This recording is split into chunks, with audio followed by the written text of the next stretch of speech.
Your freedom of expression under threat? Well, if you're a frequent internet or Twitter user and perhaps you give vent to your frustration against the political class, well, you could be in a bit of a spot of bother because a man in Puducherry has learnt it the hard way. He's been arrested for posting tweets against Union Finance Minister P. Chidambaram's son.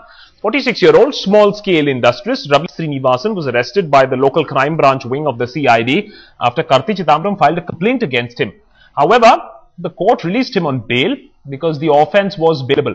In his complaint, Karti had alleged that Ravi had posted offensive tweets against him on 3 occasions since 2011.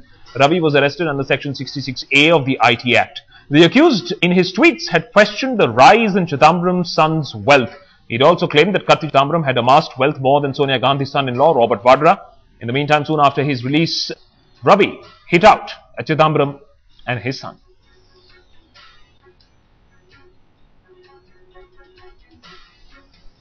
Mr. Karti Chidambaram has sent a fax to Inspector General of Police Pondicherry stating that one Mr. Ravi is a businessman in Pondicherry, has sent some blog and Twitter message stating that he has abused his family and himself in some messages.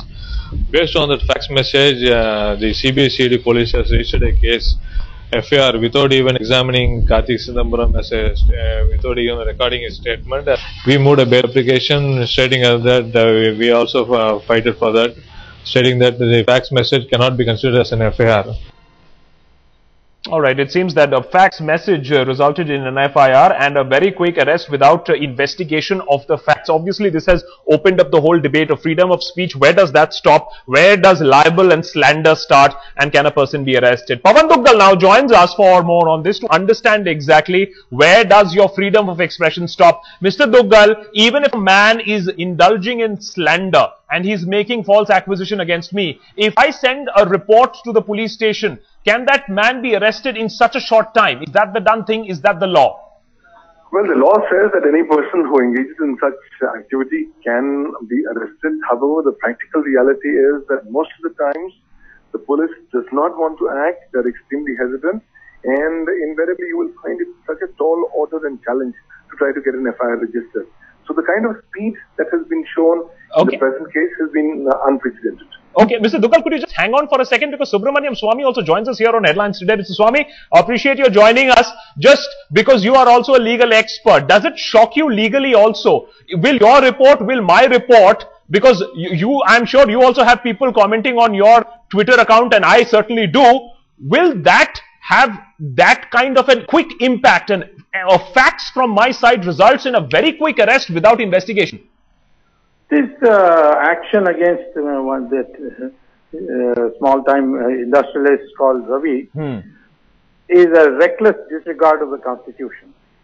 First, let's remember this 66A, which they have invoked of the Information Technology Act, is a statute. What statute must always give way to the constitutional principles, which are enshrined in this case under Article 19, which is subject to regional restriction. Now, the 66A itself says that it should be gross, something should be gross, a gross abuse or whatever. Now, if a man says that Mr. Karti Chidambaram is has amassed more wealth than Vadra, how is this a gross abuse? This is in the public domain already.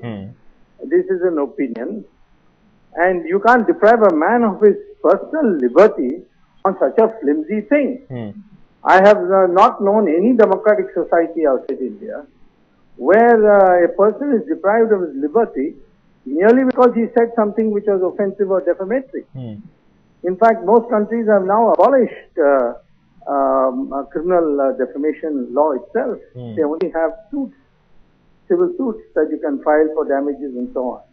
So I think we are going to be not regressing in our democracy, but going forward, the Section 66A must be challenged in the Supreme Court, and I will challenge it if it becomes necessary.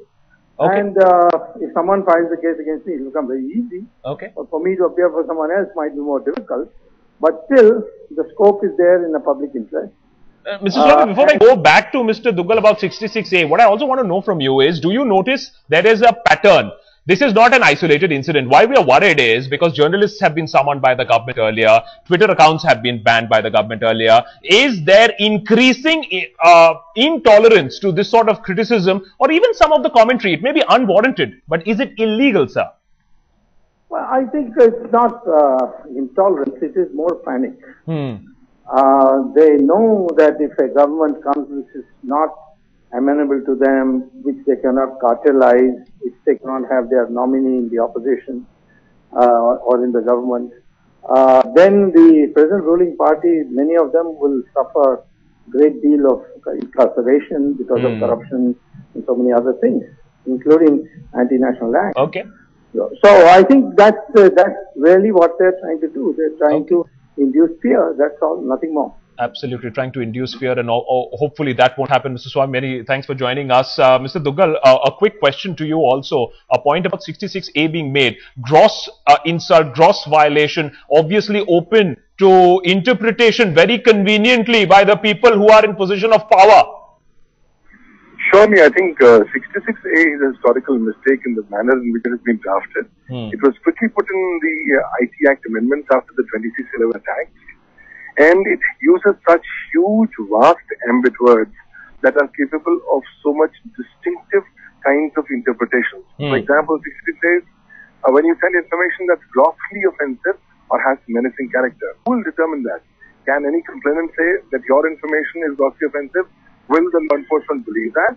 Further, it uses words, any information that you send is false, but has been sent for purposes of causing annoyance, inconvenience, hatred, ill-will, enmity. Now, all these are very, very vast terms and capable of tremendous subjective interpretations.